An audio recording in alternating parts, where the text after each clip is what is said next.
భయ్యా సన్నీ యాదవ్ కేసుపై Suryapet DSP react అయ్యారు. సన్నీ యాదవ్ అలియాస్ సందీప్ పై సుమోటోగా కేసు నమోదు చేస్తా ఉన్నారు DSP Ravi. Sunny Yadav betting apps promote చేస్తున్నాడు కూడా చెప్పుకొచ్చారు. ఆయన ఇన్స్టాగ్రామ్, ఫేస్బుక్, యూట్యూబ్లలో బెట్టింగ్ యాప్స్ ప్రమోట్ చేస్తున్నాడు అంటూ చెప్పుకొచ్చారు డీఎస్పీ. నూతన్కల్ పిఎస్లో ఈ నెల 5న కేసు నమోదు చేస్తా ఉన్నారు డీఎస్పీ రవి. అలాగే సన్నీ యాదవ్ను అరెస్టు చేసేందుకు ప్రయత్నిస్తున్నామన్నారు. కానీ సన్నీ యాదవ్ ప్రస్తుతం పరారీలో ఉన్నాడంటూ కూడా చెప్పుకొచ్చారు. సన్నీ యాదవ్ ఎక్కడున్నాడో తమకు తెలియదు అంటూ కూడా చెప్పుకొచ్చారు పేరెంట్స్ ఈ విషయంలో. అయితే 20 రోజుల నుంచి ఫోన్ కూడా చేయలేదంటున్నారు సన్నీ యాదవ్కి సంబంధించిన పేరెంట్స్.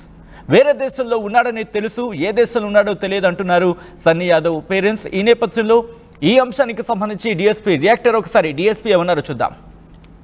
సన్నీ యాదవ్ అలియాస్ సందీప్, ఇతను సూర్యాపేట జిల్లా నూతన్కల్ మండలం సంబంధించిన వ్యక్తి. ఇతడు తన యూట్యూబ్ ఛానల్లో, ఇన్స్టాగ్రామ్లో, ఫేస్బుక్లో మొదలైన సోషల్ మీడియాలో బెట్టింగ్ యాప్స్కి సంబంధించి ప్రమోట్ చేస్తున్నాడు. దీనివల్ల యువత చెడిపోయే ప్రమాదం ఉంది కాబట్టి అతనిపైన నూతన్కల్ పిఎస్లో ఈ నెల 5వ తారీఖున కేసు నమోదు చేయడం జరిగింది.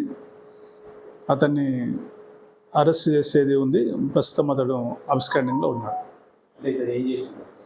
ఇతడు బైక్ రైడర్, చాలా యూట్యూబ్ ఛానల్లో యాక్టివ్ ఉంటాడు. ముఖ్యంగా వివిధ దేశాలు తిరుగుతుంటాడు, వివిధ రాష్ట్రాలు తిరుగుతుంటాడు బైక్ పైన. దానివల్ల అతనికి క్రేజ్ ఉంది.